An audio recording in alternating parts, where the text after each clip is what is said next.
Test one. There we go. Finally.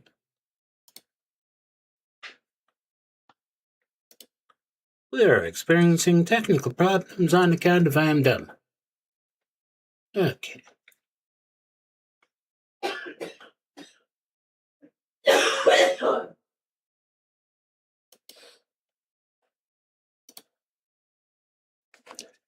Okay, for really reals now, although Twitch is currently showing me a lovely black page, which I don't want to be what I'm streaming on Twitch right now.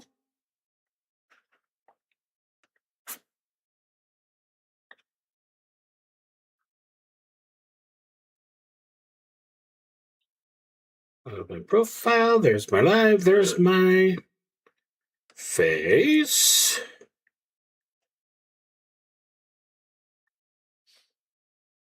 There is not my face. Okay, I have no idea what's going on with Twitch. Anyway,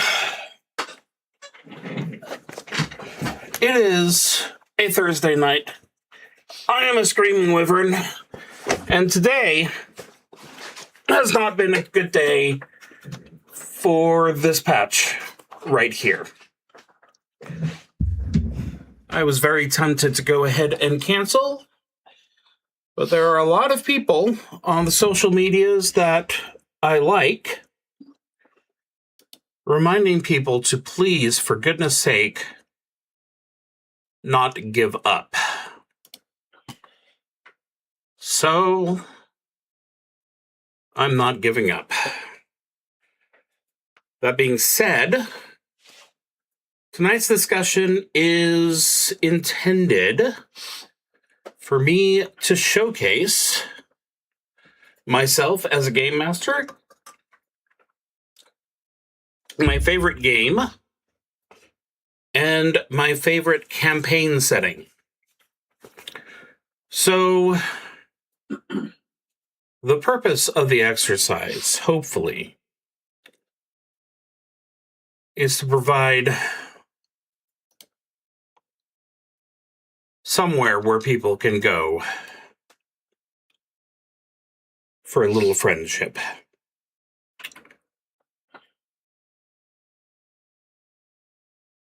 I don't want to use the phrase content of character, which is usually used absolutely incorrectly in some stupid, I don't see color kind of way. Because frankly, right now, if this isn't what you look like, you're not having a fantastic time. And when I point to myself, I'm pointing to the skin color. I'm pointing to the old white guy. I'm pointing to the cisostitude, the cisnitude.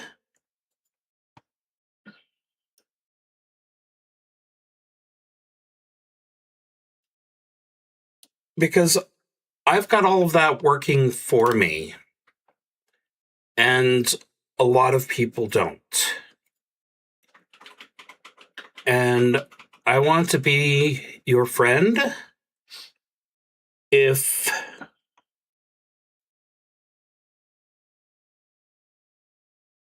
you look at someone and it doesn't matter to you until they open their mouth. And that's when you find out, oh, this is not a person I like. Or this is, if you look on the outside, makes you uncomfortable with someone without hearing them first, you are a bad person. And we don't need that.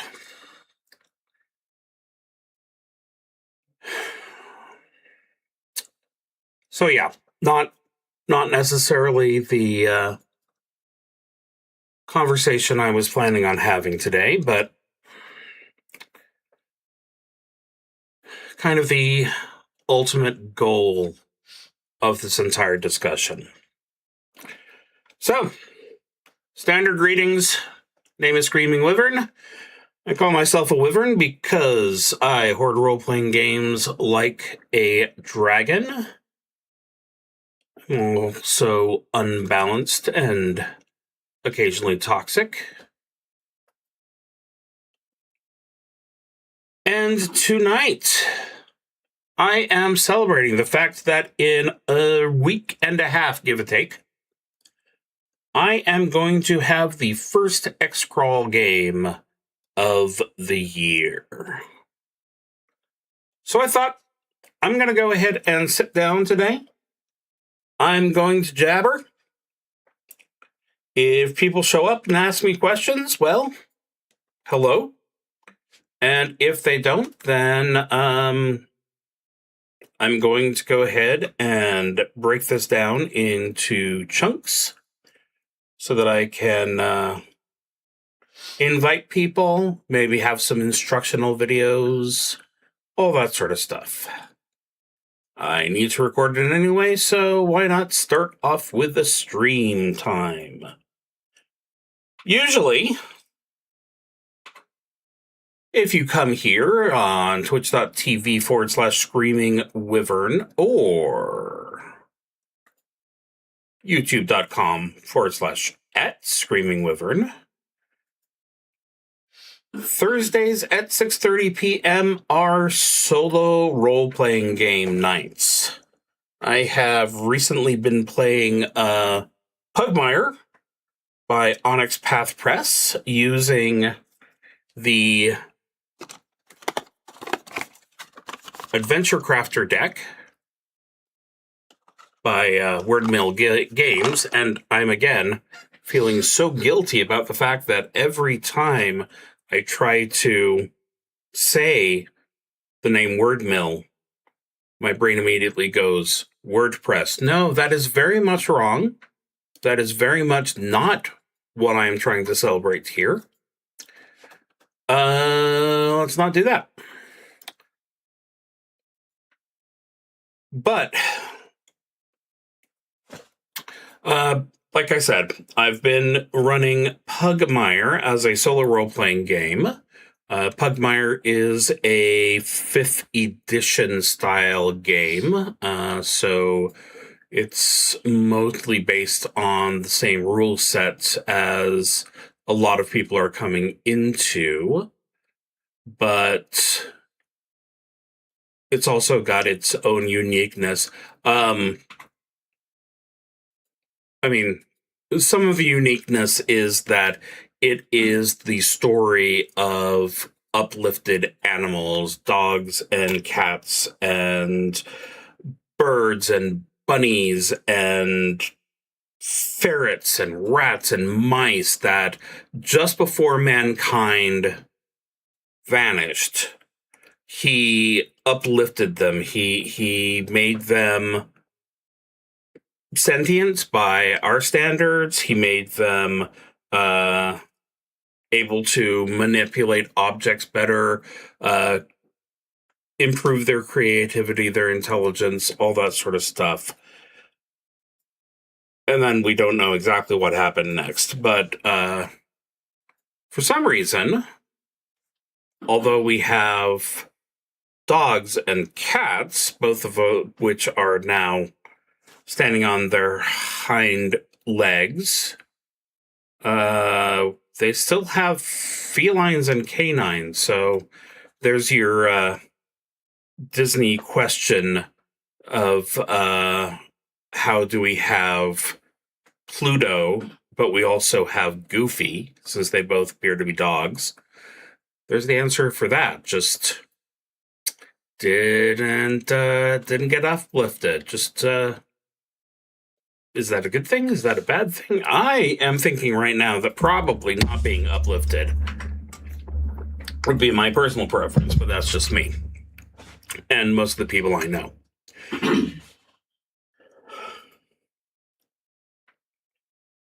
I've got a little agenda here. I'm going to start off tonight reaching behind me and pulling out the XCrawl Classics Core Rules. This is the 10th edition. That means nothing to anybody except for the fact that Goodman Games has been around for a while. So if you're looking for a company that is not a giant megalith, but is still going to have some staying factor, Goodman Games has proved that. Like everyone else, they've had their moments of where people are disappointed in them. The particular situation I'm thinking of is recent, and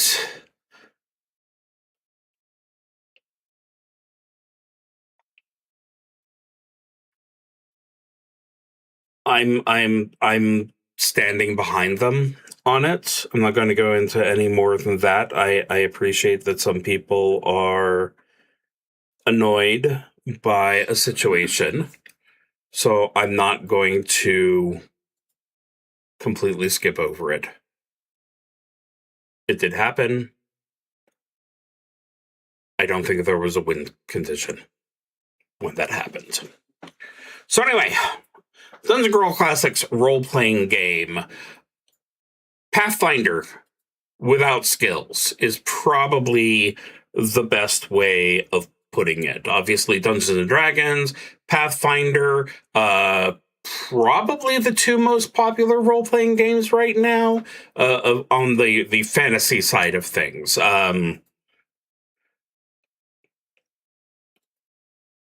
Technically, Pathfinder and XCrawl Classics come from the same root source, which is Dungeons & Dragons 3rd edition. So, Pathfinder was created as a continuation, while XCrawl Classics was basically, we've been making adventures for 3rd edition for so long, let's go ahead and add something unique to the genre. So, in a lot of ways, XCrawl Classics is streamlined compared to Pathfinder. The biggest thing is the fact that it is a skill-less game. There are no specific survival, pathfinding, urban information. You know, it's for the most part, it's your old school Dungeons & Dragons. Hey, here's a situation. Go ahead and tell me how you want to do with it. Which isn't to say that there isn't an alternative to having the players need to be smarter than their characters, or as smart as their characters in some cases. We'll get to that in a moment. Because your character came from a background, just like you're used to with modern stuff. One of the most popular ones is, of course, the Gong Farmer, who is responsible for going into the sewage systems and removing all the stuff that can be used potentially as fertilizer. So if you might have learned a skill, then you roll a 10-sided die and add whatever you and your judge decide is the best stat to go with it.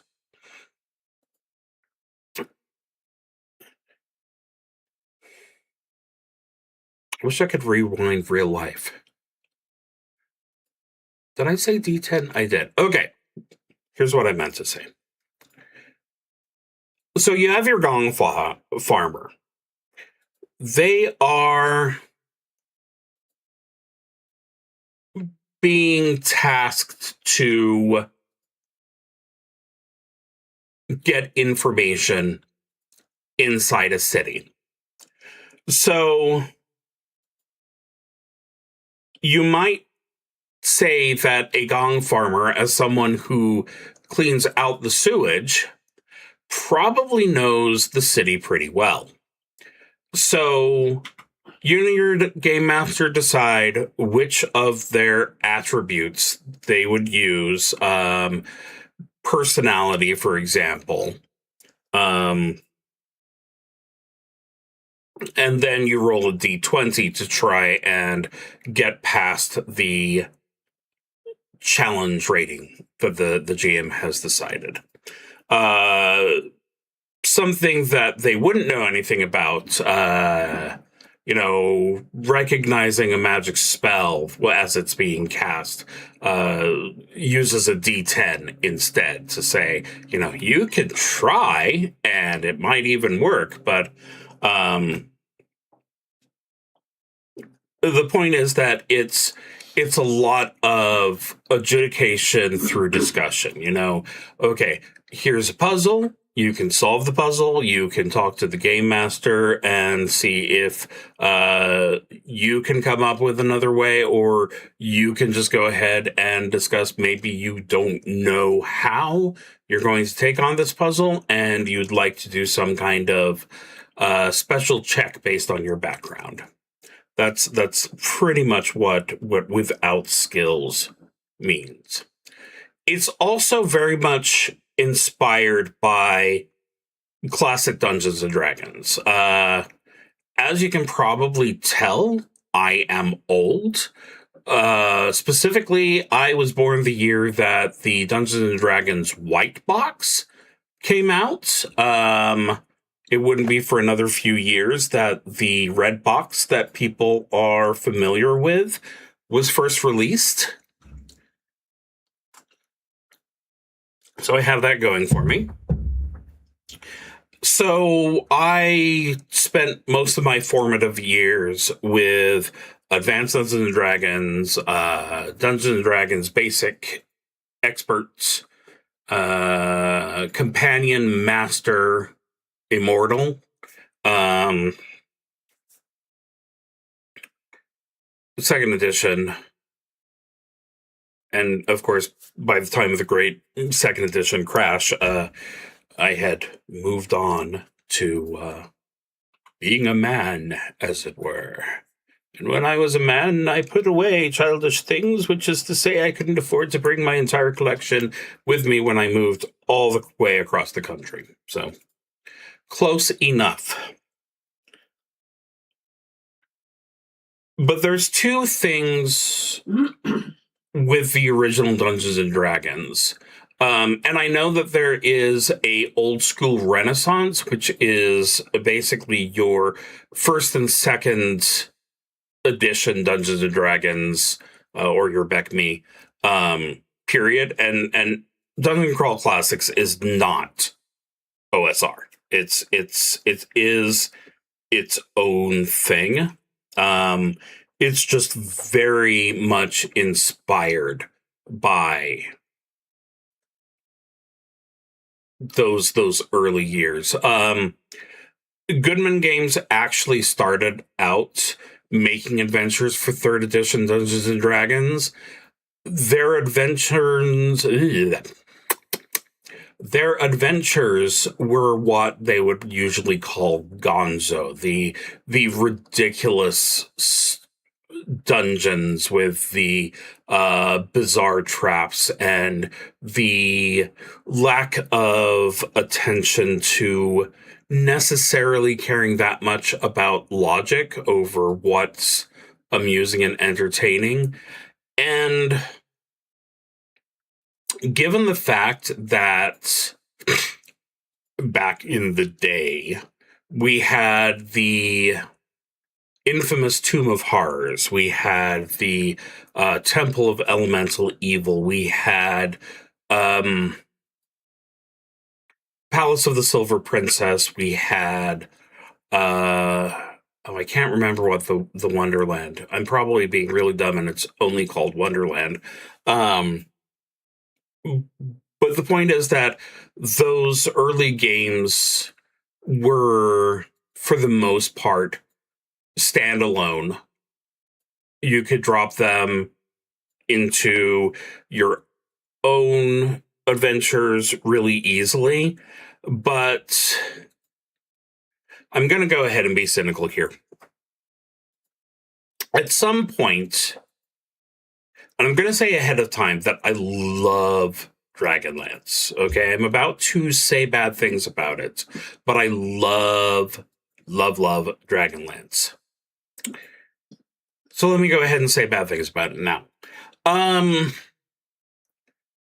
At some point, some would say that TSR, the original creators of Dungeons and Dragons, wanted to explore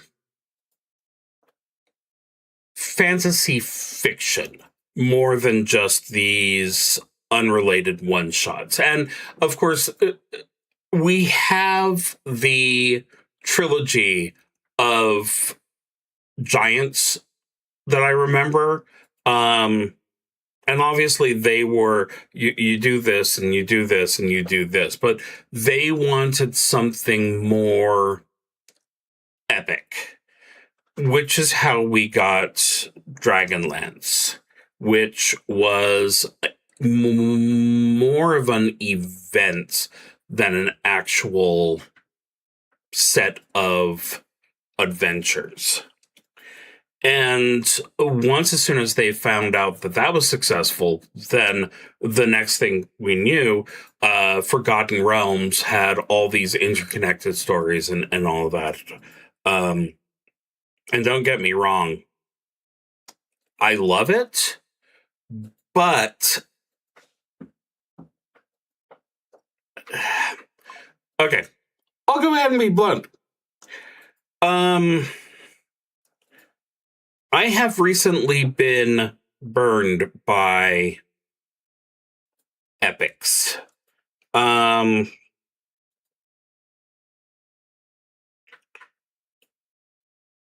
rather have my players say, oh, we want to go to this, go somewhere where we can hunt for a magic bow.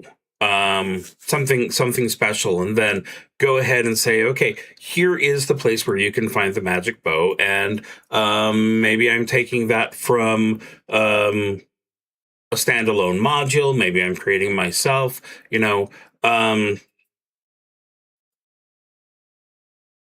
because I made some mistakes where Kingmaker was concerned. Kingmaker being a Pathfinder epic, an extremely popular one. And ultimately, the problem is that I can actually go ahead and pull this one out. This is a thick book. This is also a thick book. This tells you how you can play a game. This tells you exactly what the game is that you're playing. And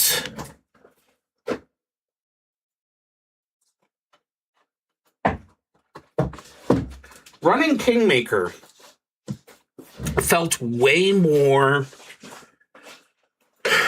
like railroading than I ever did when I was just creating my own worlds. And that's ignoring the fact that there was a D&D game in 15, I think it was, where I said, sure, you can be an evil character, and the player grabbed the MacGuffin and literally ran. And every time I tried to, have some kind of story happen, he argued against it. So even more railroady than what I was trying to do with that one.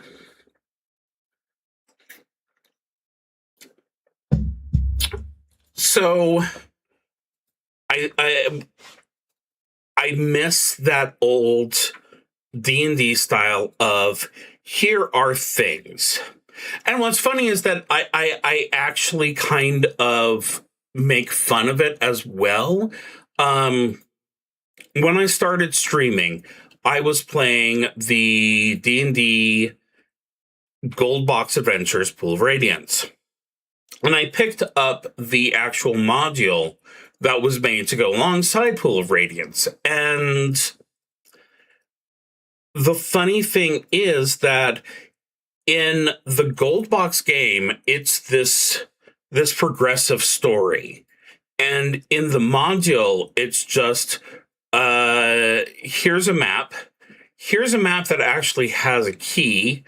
Here's a map that has this interesting background that you should be aware of, but doesn't actually appear anywhere. Here's this map that has a very interesting backstory, which is very important for you and the players to know. And it was just, it's just random stuff. And it's like the good news, but the bad news is that we're not actually going to tell you when it's a good time for your players to go into each of these places.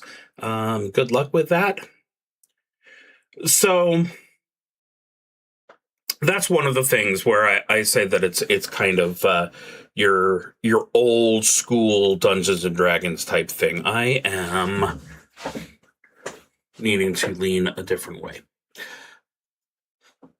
So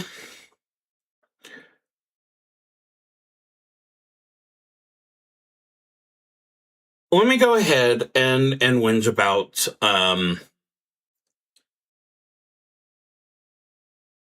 let me go ahead and whinge about Kingmaker again. I had a campaign running for 2.5 years. I dearly love all of my players in that campaign, except for this one girl who wouldn't leave my house. I think she was my daughter or something, but that's beside the point. So we start playing. I get the character backgrounds, and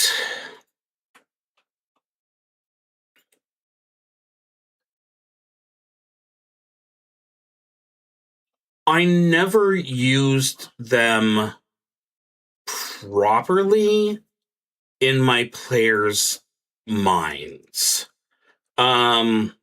Yeah, there's a little bit of defensiveness there, because I did try, but on the one hand, Kingmaker has its own story. You start here, this situation happens, which leads you to this situation, which leads you to this situation. It is supposed to be a grand epic, and there are things happening around that are, you can do hex crawling and you can go to places and you can check things out, but ultimately you are part of this bigger situation, and that doesn't leave much room for sprinkling in someone's backstory. So unfortunately, that adventure, that campaign did fall apart because I wasn't able to give the players the role-playing experience that they were looking for at that time.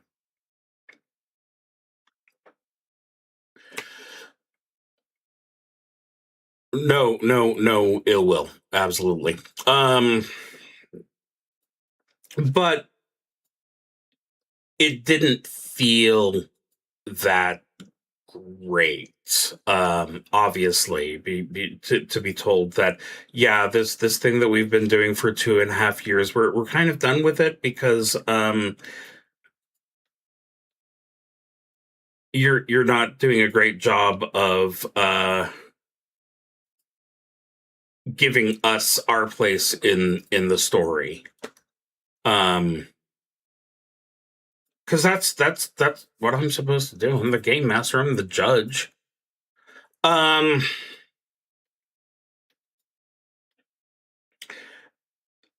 That kind of started me wafting back into old school Renaissance type games, and especially Dungeon Crawl Classics, because, and we're going to go ahead and have another. Back in my day, you didn't build a character. You rolled a character. 3 6-sided dice. Roll them together, add up the numbers. That goes into your first ability. Strength. 3 dice. Roll. Count them up. That goes into your second ability. Probably intelligence. And so on and so forth. You don't choose where it goes. And of course,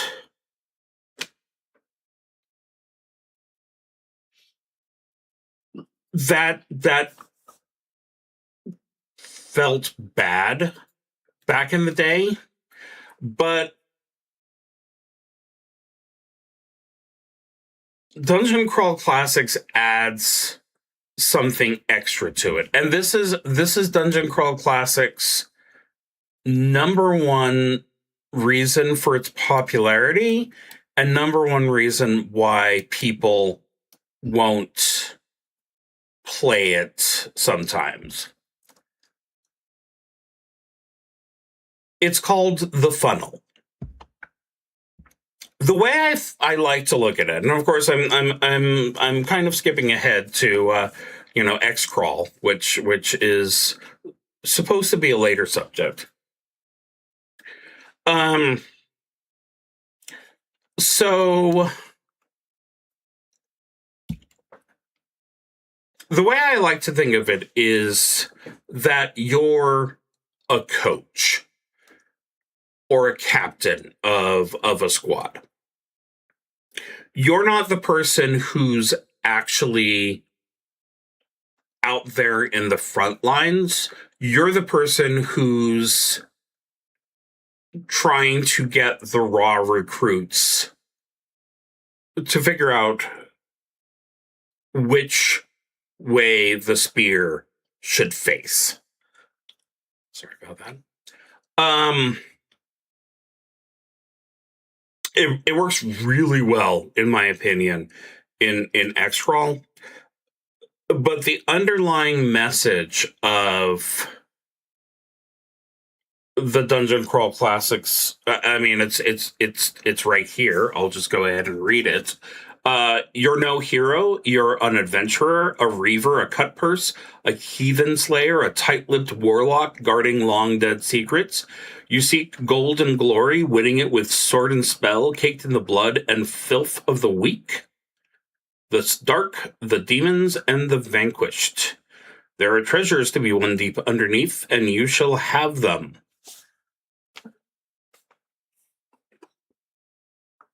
And in my mind,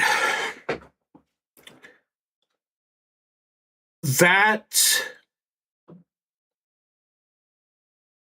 starts with an assumption that we overlook nowadays, I feel.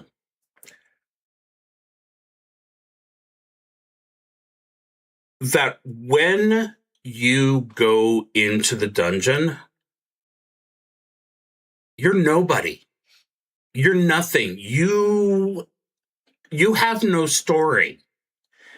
And almost every time I've ever seen a backstory written,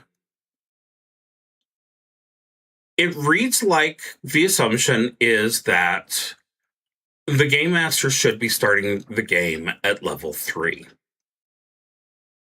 But that's not what I personally am interested in. I am interested in literally 0 to hero. Don't worry, I won't sing. So here's the way the story works in Dungeon Crawl Classics. This is actually referencing one of the starter funnels.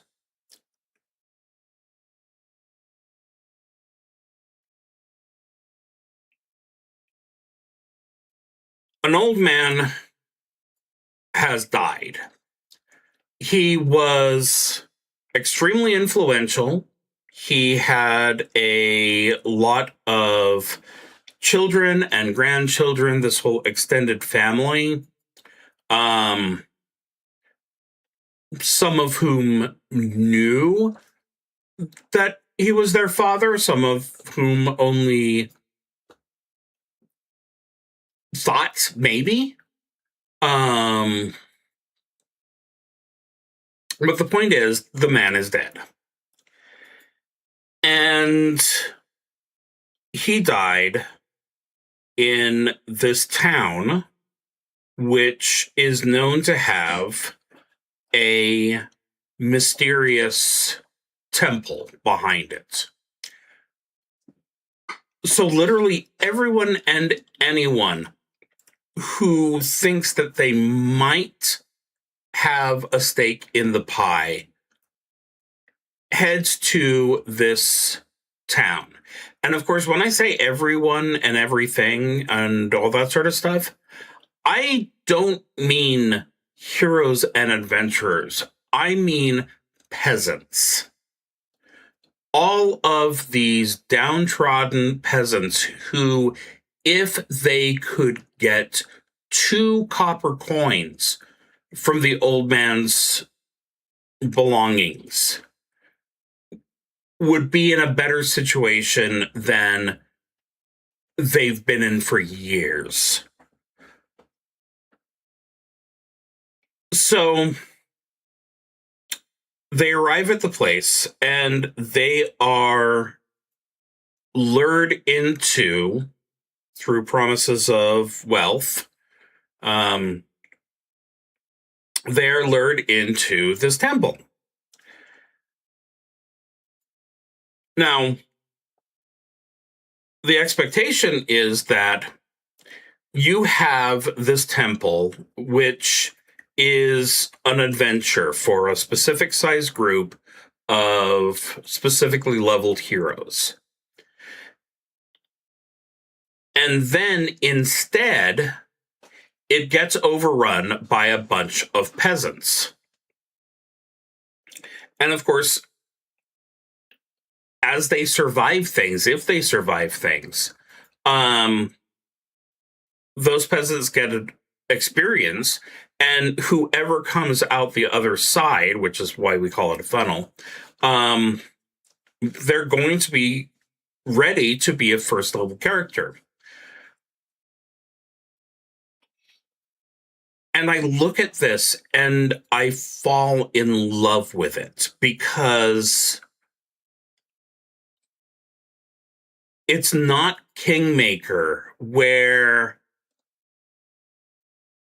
this offer has been sent out to the best and the brightest and the bravest and the boldest, and these first level characters are the ones that they're choosing to send alongside a group of level 10 knights, an existing noble.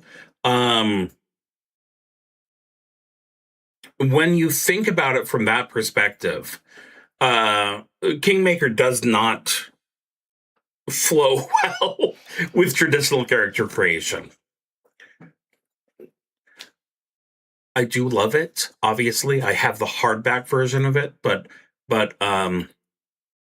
it has hurt me. It is very sad. Okay. So going forward, we have these first level characters. What is their backstory? They survived an ancient temple when they were completely unprepared and experienced. How did they start adventuring? They went into a temple when they had no experience. How did the characters meet? Inside it creates a backstory that is the game. It creates a character that belongs in this game world because that's how they started. There's not as much room for some of the more toxic versions of It's What's My Character would do, because what your character has done is fight their way through a dungeon with a pointed stick and survived.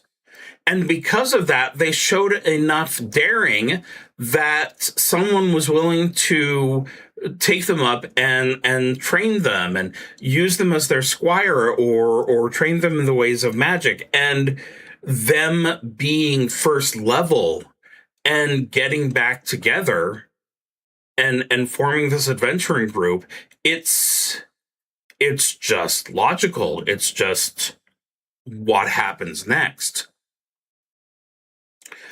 Now, the downside, as I was saying earlier, with those 3d6s, is that you are statistically unlikely to have a character that is above average. And that does take away some of the hero fantasy. I personally, I like to give extra points after the funnel to go ahead and let people correct some of the limitations. But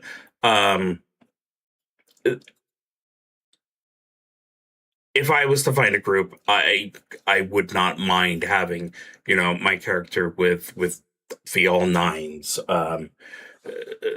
Who's he's a cleric, but he's not in tune enough with the world of the gods to be doing a great job of casting spells and stuff.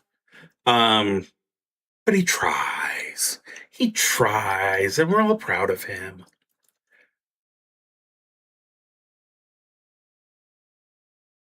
So that's what I like as far as character creation. I'm really fond of the idea of, okay, you're not going to start off with a character that you've made from scratch. You're going to start off with this pile of potential heroes, and you're going to make choices to decide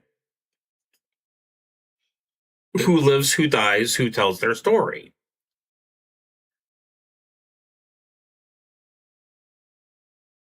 And because of that, the background with Kingmaker.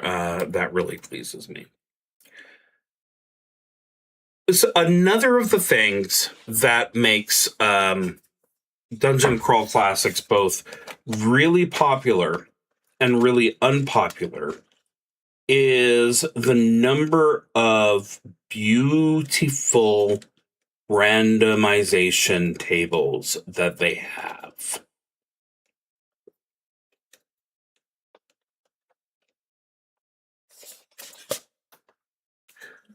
This here, there's absolutely no way that you can see this, but you can trust me. And of course, I love the good old-fashioned black and white, old school style drawings. So this is a critical table. So if your character gets a natural 20, they can go ahead and roll on the critical table. The one I'm looking at right now is for clerics, halflings, low-level warriors, and low-level dwarves. I mentioned the BECME, the basic expert. I'm going to go ahead and say back in my day again. You had your warrior, your cleric, your thief, your wizard, and then you had your elf, your dwarf, and your halfling. It is really weird to parse for a lot of people in the modern day. But the idea is that humans trained one way in how to do things. Dwarves and halflings trained in their own way, and some aspects of them are just going to be different. Dwarves, for example, do not go anywhere without their shield and get to do shield slams. Halflings are incredibly lucky. So going back to the chart, so I get a natural 20, and I get to roll on this chart. And depending on my level, maybe I get to use a 4-sided die, a 6-sided die. I roll a 2. The attack sweeps the foe off their feet, and next round the enemy is prone. A 3, the foe stepped into the attack on accident, which means that you do an extra 1d8 damage, all that sort of stuff. And this is fantastic. This is wonderful. Everyone loves to do extra damage, except it goes both ways. Because there is, of course, a monster version of this chart. And I wouldn't say that it's any worse than the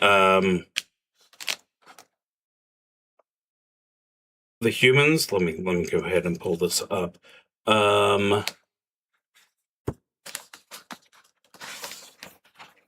Monsters. So yeah, I did a 3. Legs are knocked out from under the character, knocking them prone. Prone? That's the new word. Legs are knocked out from beneath the character, knocking them prone. Or maybe on a 4, the PC is disarmed, which means their weapon lands 1d12 plus 5 feet away. But where there are critical hits, there are usually critical misses or fumbles, as we call them in here. And those can also be painful. And that's why Dungeon Crawl Classics is not for everyone. That's the way I look at it, is that things go wide. You get that 20, and all of a sudden you're atomizing your opponent with your hits. You roll poorly, and and all of a sudden you've broken your weapon, cutting deeply into your leg in the process. But the other side of things is that your characters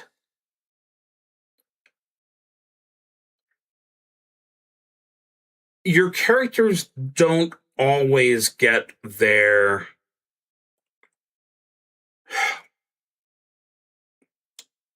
Dungeons & Dragons 5th edition. At level 1, you get a +1 bonus on all of your trained skills. 2 and 3, it's a +2. Okay, I'm talking Pugmire. I'm going to go ahead and say that flat out.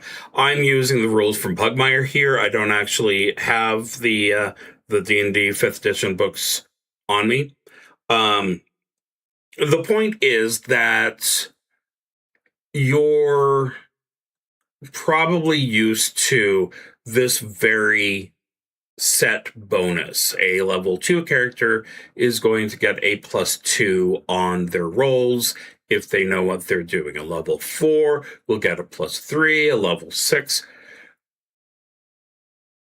In Dungeon Crawl Classics, instead of getting a flat bonus, you get a die.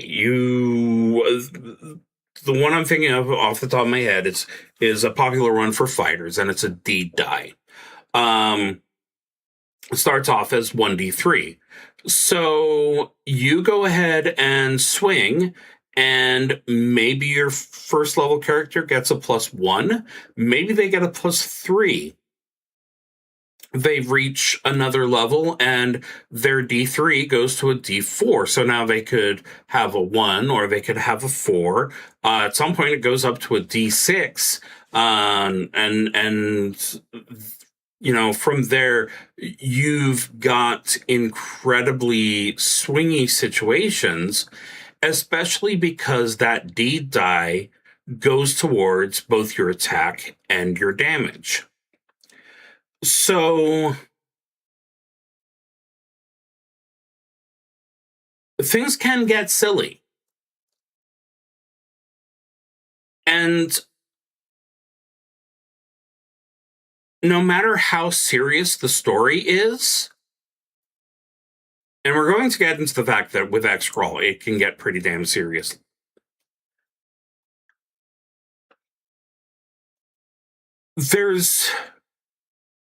There's always going to be something that's going to surprise you. Speaking of which, I'm going to go ahead and read the exact moment that I fell in love with Dungeon Crawl Classics. It was a wizard spell.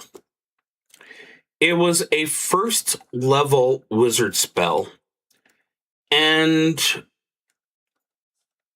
if you know Dungeons and Dragons, it is the absolute #1 best known spell.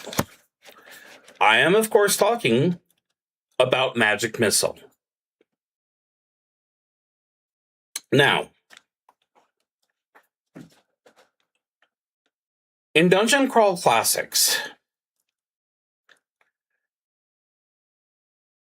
a wizard does not have spell slots. They just have the spells that they know. And if they cast one of those spells, they don't by default forget it. However,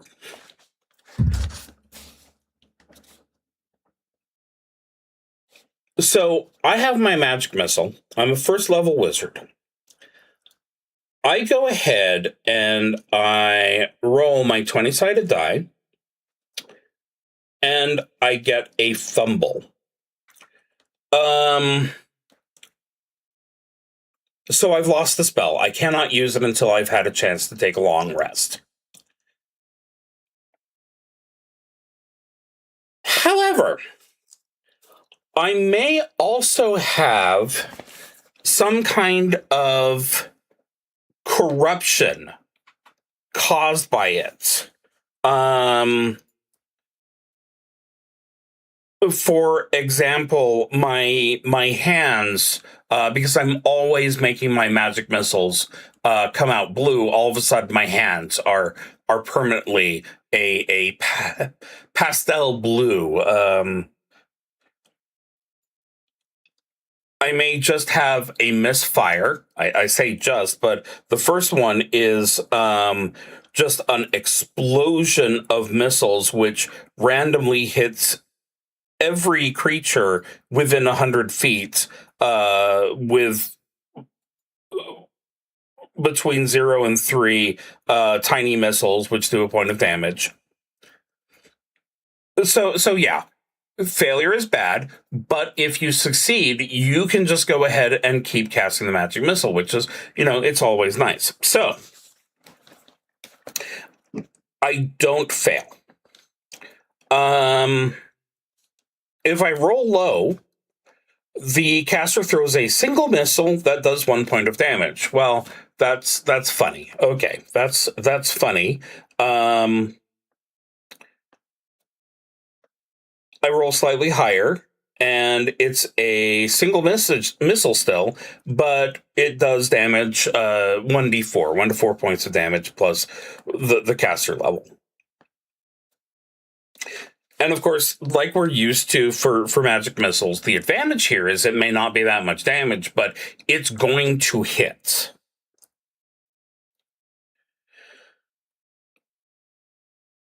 So I'm a higher level.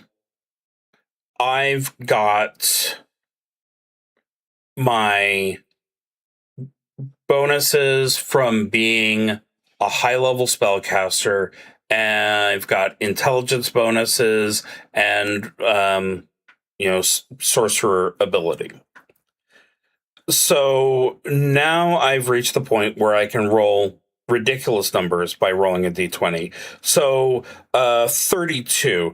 It's 3d4 plus 2. So between 5 and 14 missiles, each doing 1d10. They can be individual. They can be at a single target that is not present or visible. As long as they know where they are and have a physical memento, then they can go ahead and cast the spell and have it go after someone that they can't even see.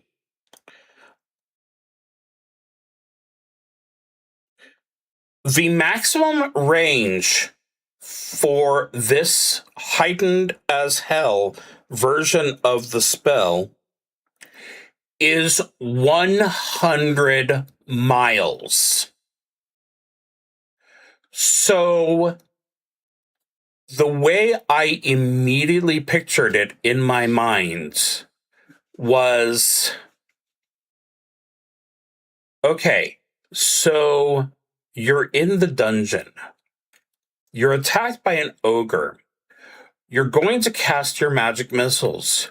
You roll, and you get this stupid high roll. And you decide, you know what? I still have that dagger that the assassin used before he got away from me. I'm going to kill him. It's just a beautiful thought. Absolutely a beautiful thought in my mind. So those are the main things about Dungeon Crawl Classics.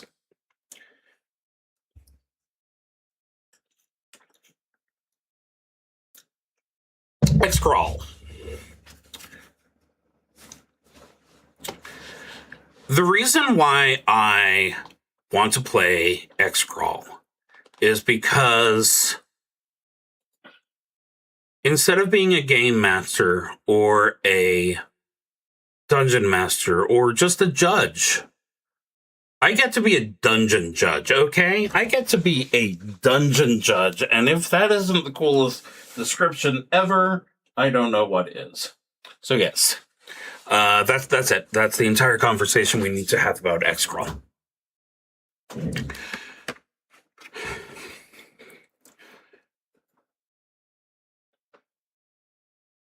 XCrawl is urban fantasy. I'm very fond of urban fantasy. A lot of what I've read has been urban fantasy. But in this day and age, it feels so much more useful. Let me pull up a quote here.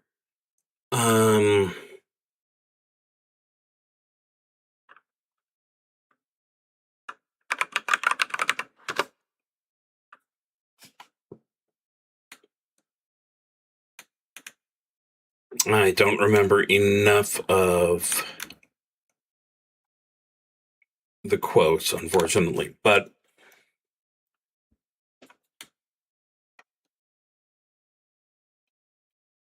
it was something to the point of a lot of people want their role-playing games to be escapism. They want to get away from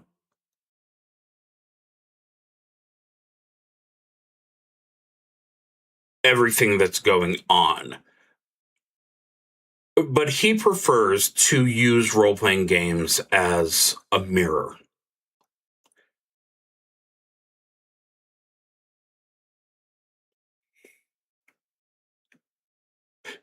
I'm going to take us aside here, even though that I have this XCC RPG logo.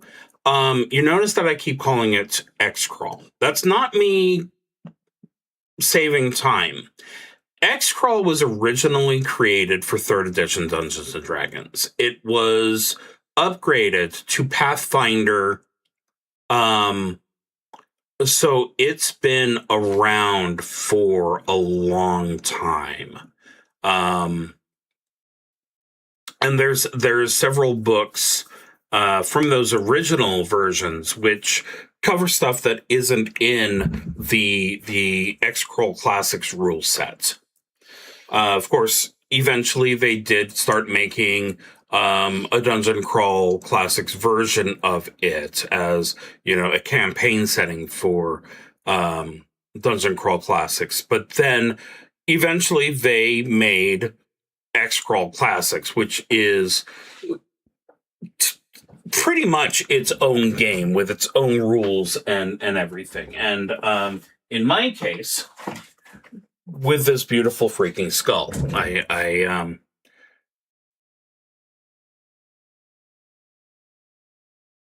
when you play online, it does not make sense to have physical books. It makes a lot more sense to have everything in a PDF format so that you can have it on your computer and your tablet, and just be able to share things that way.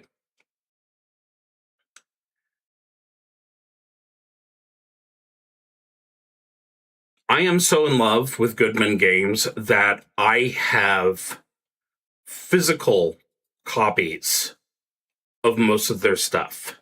So I may be a fan. Little bit of evidence that. In the beginning, this is XCrawl's history. In the beginning, there was the world, and it was shaped like we know it. There were vast civilizations with powers and abilities that we can only dream of. Atlantis, what's the Conan world? Hyboria?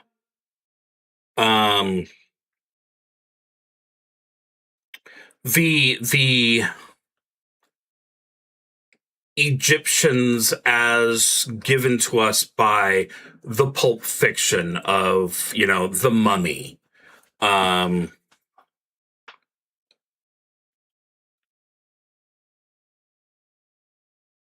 What the Dungeons and Dragons, Advanced Dungeons and Dragons book put in their Appendix N. Basically, your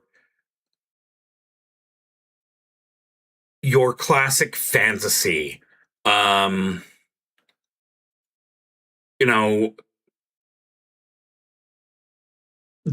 than for Lord of the Rings, darker than Faerun in a lot of ways. These were the deserts, the jungles, the world of adventure.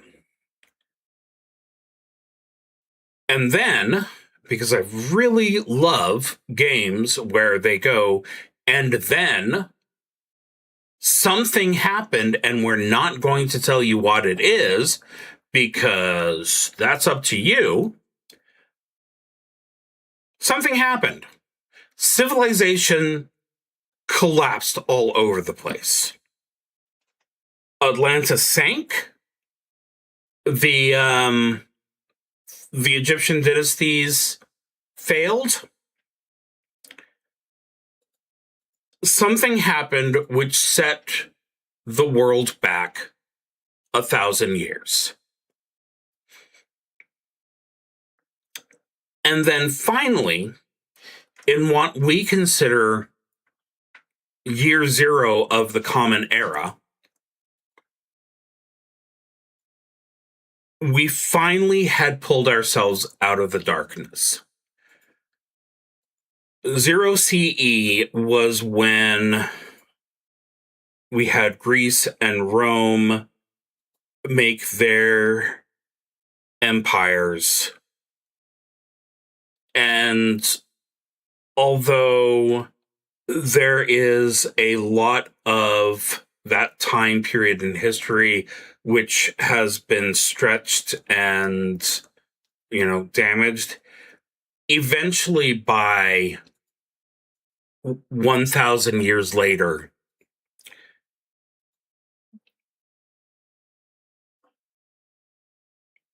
history caught up to what we would expect to a certain extent.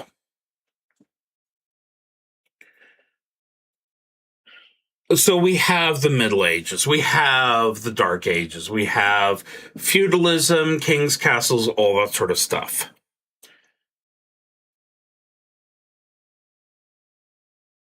We have America. This is very important. Tell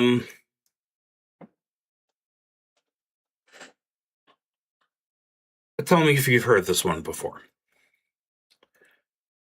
So there's a group of people who worship a messiah. They are running into serious problems with religious intolerance back home in Britain. And so they get a ship, series of ships, and they sail to the New World, which was discovered by Columbus. And there they find the native inhabitants. There's discussions, and long story short, Plymouth Rock, New England, everything that we're used to. The colonies spring up, and they have their difference of opinions. So it's the 1700s. And George Washington, who is a loyal follower of Zeus, is chosen to lead a rebellion against the British who are overseas.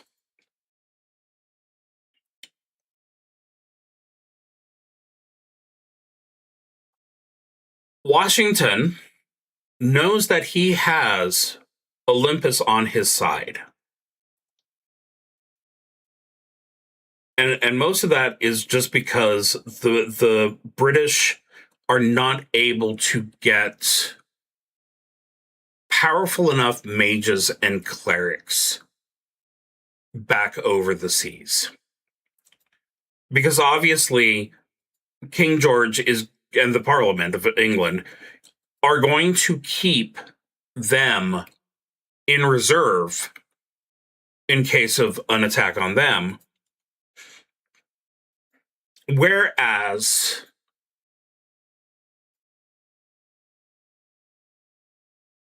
Benjamin Franklin has set up a college in Boston, which is training new wizards. So they have an advantage in some ways, but as far as just fighting forces are concerned, they are often finding themselves outnumbered. So George Washington reaches out to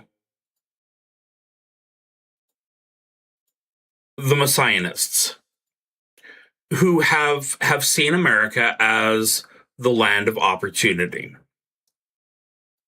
where they can get away from the worship of the Olympic gods. And George Washington makes promises, makes offers, makes trades to get the Messianist cult to fight with him. And that means that now America can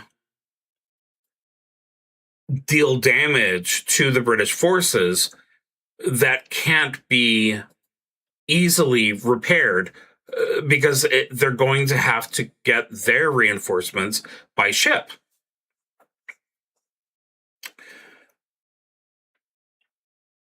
Finally, the British surrender. The British forces in the United States surrender. And George Washington has a large event, ball, maybe it's in Mount Vernon. I don't know for sure. But the point is that pretty much the entire American army, the leaders of the revolution, the Messianists, everyone who worked so hard to create this new world.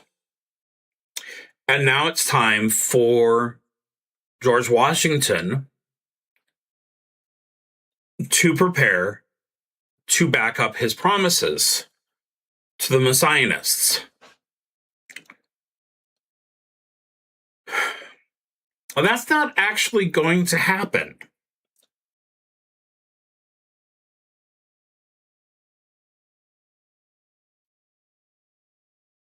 He orders his loyal American troops to ambush the Messianists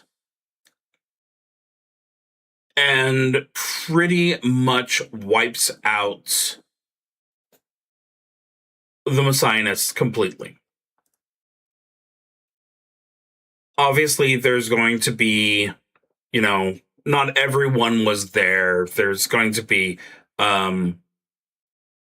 places of religion. There's going to be holy texts. But for the most part, the worshippers of the Messiah are gone. And of course, this will be later codified into law.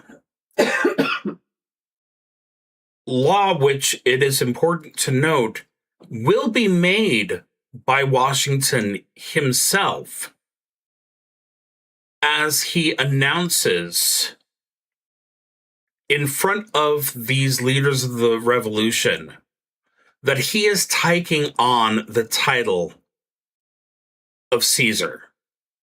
He will now be George Augustus the First, or Emperor George the First, if you prefer.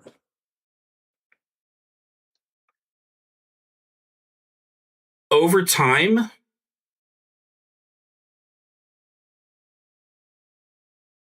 the empire is going to grow to a point where the North American Empire goes to the northern regions of Canada and a little way past a little ways in South America.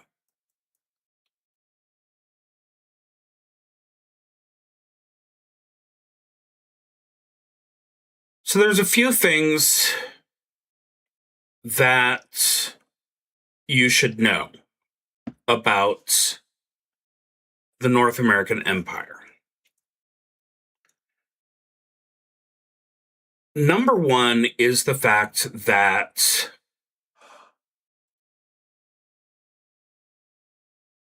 the white man never managed to commit atrocities on the Native Americans. Don't worry. We're still white men. We still manage to get enough atrocities in. We're always going to be good at that. But the Native Americans had thunder gods on their side and were able to prevent a lot of encroaching on their territories. So, for the most part, outside of the cities, the Native Americans have been able to continue their societies and culture and everything unhampered. Augustus also wanted to have the wisdom and knowledge of the elder races, the elves, the dwarves, the halflings, the gnomes. So inside the North American Empire, worship of anything but the Olympian gods is illegal, except for the elder gods and, of course, the Native American gods.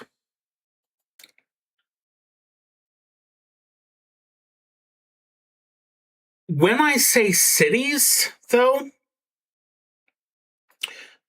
some of the ones we might expect don't exist because they can't exist. There are dragons. And there is Japan, which is a superpower still. A superpower that is run by a half-dragon emperor.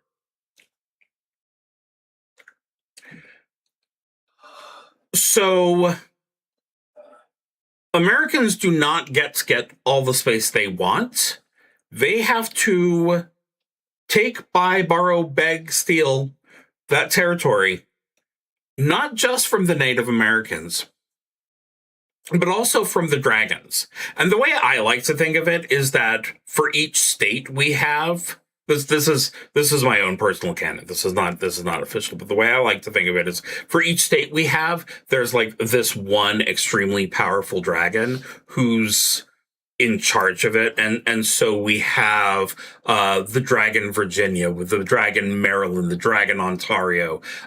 We've got all of these different dragons who have taken their names based on how that particular patch of land would be named. So I absolutely need to think up exactly how the Dragon of Rhode Island would work, because I think that's probably one of the most potentially tragic situations, because you're not that big a state as it is, and if you've got a dragon, that may not be a state. That may be just a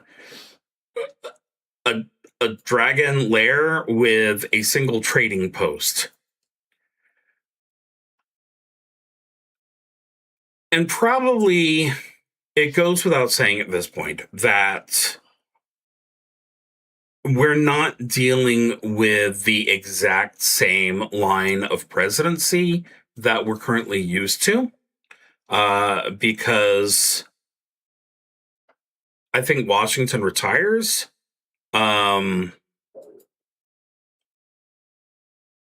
of the later emperors would get lifetime, and we're dealing with a world of necromancy. Emperor Ronald, who took power in the 80s, is in fact a lich. So he has been ruling for a lot longer than would be mortally possible. So let's get into that specifically. It's the early 1970s. Historians have raided a lot of tombs and come up with some beliefs about the time before the Common Era.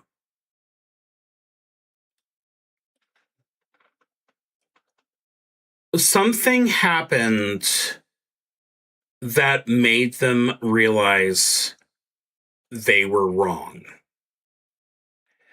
And that something is that they unearthed a magical talking sword that was owned by one of the great bards who lived before the Common Era, in that age of adventure. Now, obviously, the sword was a little bit biased because of who he was, aligned with. But he has also been trapped in rocks for close to 3 millennia. So you bet he is going to be telling all the stories he possibly can. And the historians learn a lot more about what happened back in those days than they ever could have by trying to figure it out themselves. But what's going to really change things is when the sword explains that the bard who wielded him would often go delving dungeons. Maybe this was the dark caverns of Zorar. I'm trying not to do this all with, books in front of my face. Maybe this was tombs or pyramids or any of the places where evil gods needed to be faced, or magical items could be found, or gold was offered. And people loved those stories. And of course, it started off just as textbooks where they wrote down exactly what the magical sword said. And then people started writing fiction, making up their own stories of heroes and the dungeons that they delved. And then in 76,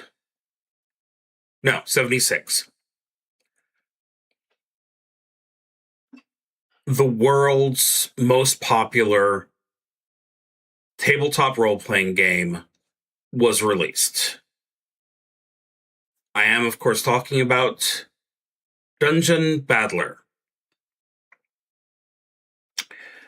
Dungeon Battler became incredibly popular.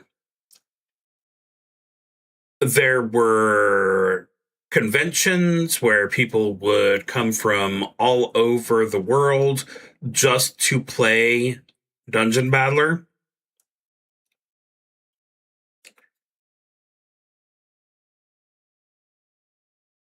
And there were live action Dungeon Battle players.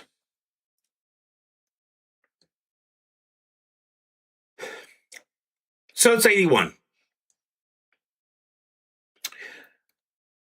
Emperor Ronald I realizes that with all the power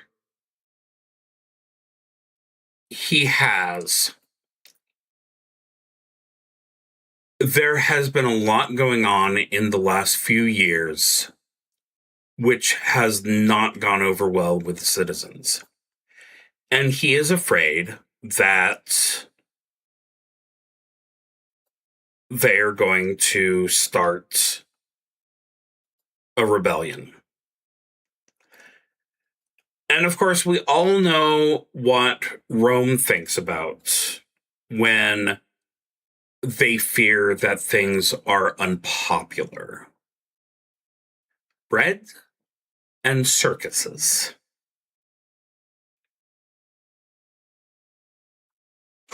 So Emperor Ronald is desperate to find something that is going to help people ignore what's going on with the fact that they're all dirt poor, that we've been engaged in way too many wars, that the cost of living is far too high and the wealthy aren't paying into the tax system nearly as much as the common man.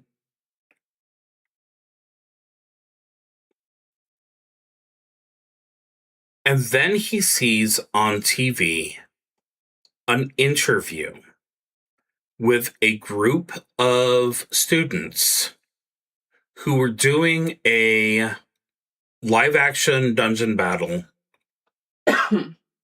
in a parking lot and managed to find a nest of ghouls. Everyone in the world ate up the story about how a group of kids took their hobby and used it to actually delve underground and fight monsters. Emperor Ronald had them flown to the White House immediately. He wined and dined them because he had a cunning plan. In Roman era, the bread and circus is obviously gladiator sports, blood sports. Very nice. That wasn't going to go over that well in the modern era because most of those gladiators were prisoners, and there were way too many bleeding heart liberals to allow that to be used. But what if you could find people who were willing to do the blood sports themselves? And he talks to the most important member of this little LARPing group, and asks him if he'd like to help him with a live action role-playing game that's televised around the world. And from that, the XCrawl, the Extreme Dungeon Crawl, is born.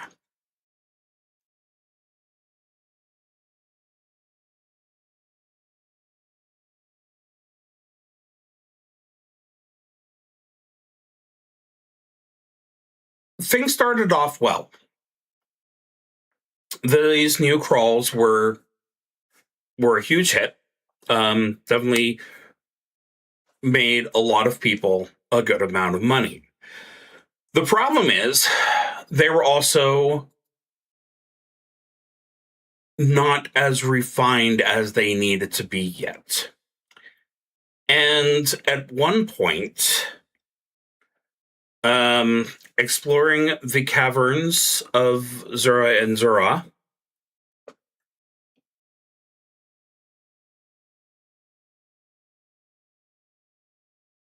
some insects were found, which seemed like an absolutely wonderful menace for one of the dungeon crawls. The problem is that these Zumblebees, I'll look that up later. These creatures were able to implant their eggs inside of their victims, and they would hatch explosively. And then those would go after new victims and plant more eggs. And long story short, there had been a horrific number of casualties before they finally managed to destroy the infestation. So the Adventurer Guild was born to kind of serve as a union for the adventurers to make sure that nothing that dangerous happened again. And also to make sure that a lot more thought was put into these adventures, because there had been some situations where a huge number of adventurers died and the reward was a pittance.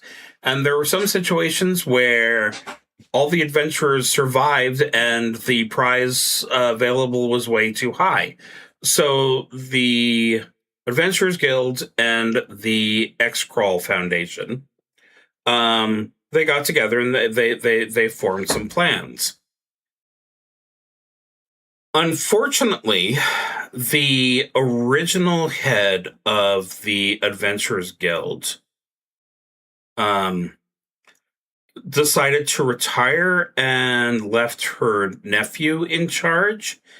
And the nephew is not necessarily as interested in the future of the Adventurers Guild outside of what he can get from it, which means that things are starting to get extremely bad for the adventurers, at least as far as quantities are concerned. And that's kind of where my story starts.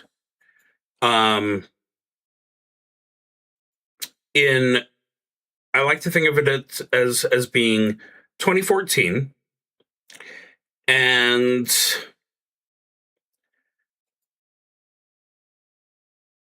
the Division 3. So you've got Division 6. I'm holding my hand up like this, but really, Division 6 would be your kitty, your toddlers who are attacking each other with Nerf swords and stuff like that.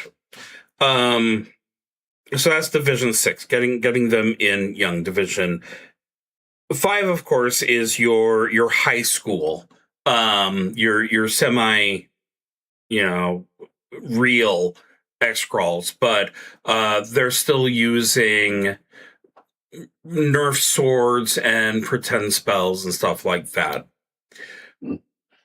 Division 4 is collegiate and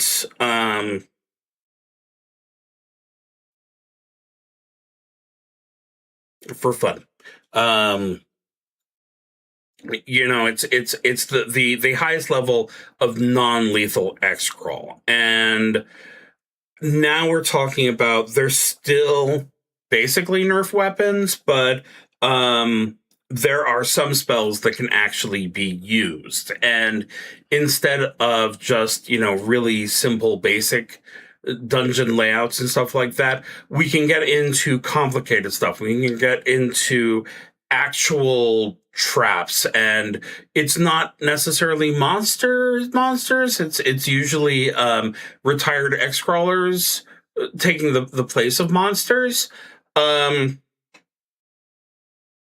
But amateur, that was the word I was looking for earlier. So collegiate and amateur. And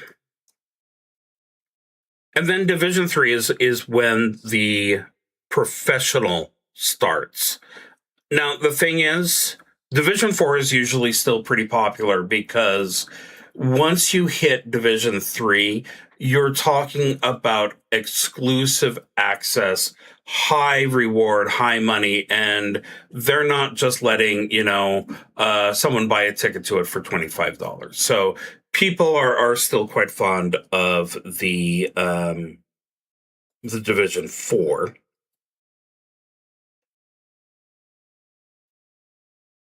But just because people are fond of it doesn't mean that it always creates a funnel, funnily enough, from Division 4 to Division 3. And because there are so many Division 3 deaths,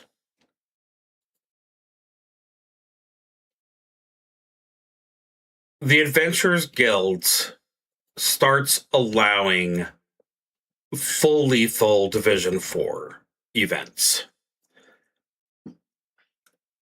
Obviously, these are not the sort of things that your collegiate or your former collegiate are necessarily going to jump at the chance to go into, because they're in college for a reason, or this is just something that they do for fun. But if you open up these lethal events to just whoever, you can get a lot of desperate people who are very, very interested in an opportunity like this. So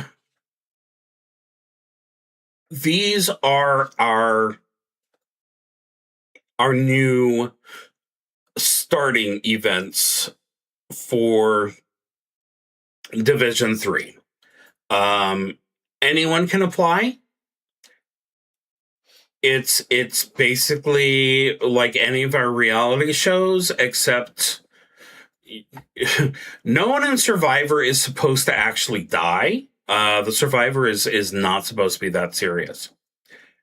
But in Division 4 full lethal, just anyone who wants to and can figure out, which side of spear point forward, So that's where an XCrawl funnel comes from. Baristas, vagabonds, maybe some of the elder races are not supposed to be doing X crawls because it's embarrassing to their people, which means that you've still got a lot of the elder races who are involved. They just don't get the exact kind of training that they would from their actual ancestors. So that's basically where XCrawl the game goes. You start off with your coaches and 3 or 4 different characters at a time. Once they reach the end, they can go ahead and level them to first level, give them an actual character class, and from there they keep going from Division 3 to Division 2 and finally to Division 1. What happens outside of these crawls? That really is for the players to decide. It's actually really important that the players decide, because if you are just trying to go from crawl to crawl, you're not necessarily going to be in the best place when you get to higher divisions. Your mages are going to need to seek out new spells. It's not, they can't just buy them from the corner shop. They need to find wizards who are willing to share. Most of the magic items you get from the crawl are heavily mass produced. And after a year, its enchantment is going to be gone. So you want to get your hands on some real relics of the time before the Common Era. And maybe you just have hobbies, you know? Maybe you just want to go ahead and make a little extra money doing monster wrangling. Maybe you are, interested in going ahead and helping someone get an ogre to consider joining his dungeon, getting a dungeon judge, his ogre. It's literally infinite, but played by the book, you really want to have those opportunities. And really, the XCrawl book makes it clear that the characters are the ones who are deciding what those priorities are. And of course, like I said, attributes. Everyone kind of starts at or under normal. Maybe one of those quests is going to be to find some kind of relic, some kind of spring, some kind of Gaius that is going to get you an improvement to those skills so that you can have that advantage later on. I really, I'm really fond of it. I think that's pretty obvious by now. So, with all that said, hi, I'm Golden Wyvern. No, I'm not. That is an old name. I'm going to try that again. Hi, I'm ScreamingWyvern. I'm an experienced game master with 6 years of online role-playing games under my belt, and I am always interested in meeting new people for my table. As you can tell from this flag and this word, you should probably be a certain kind of person to look to join my table. I do not play XCrawl tongue-in-cheek. I play XCrawl as a mirror. And I believe that the most important stories are those about the weak having the opportunity to grow and make improvements in their lives and in their communities.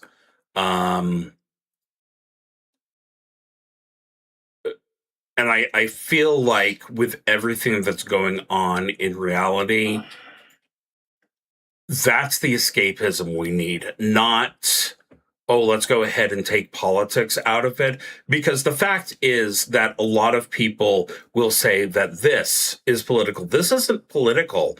This is reality. This is people's lives. That's not political. What's political is that you have an upper crust. We're basically in a feudal system where we have, kings and queens who are trying to get rid of the peasantry in any way they can so that they can make more money. And a good story is one where a barista, sandwich maker, a security guard at Walmart decide that they've had enough and they'd rather die than be nobody. And they risk it all and they keep going and they tear down the walls that are keeping them oppressed. That's the story I think we all need right now. So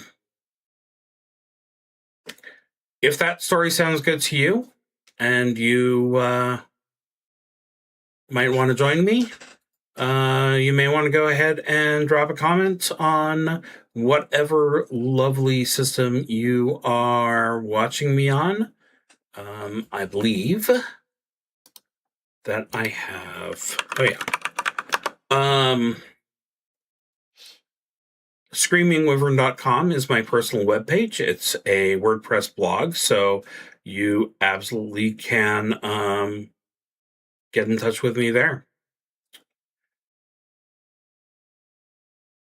And that, I think, is everything I wanted to say about that.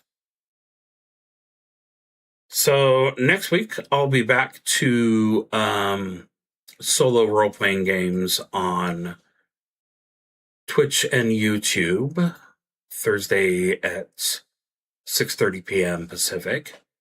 Like I said, the first XCrawl game of the new year is going to be Sunday, March 8th at 1 o'clock p.m. Pacific. Unless I have someone who strongly requests not to have it shown, I'll be streaming that. Everyone's been streamed before, but it's more important for me for them to have a good time than advertise myself. And as I always like to say, to quote Preacher, you got to be one of the good ones, because there's way too many of the bad.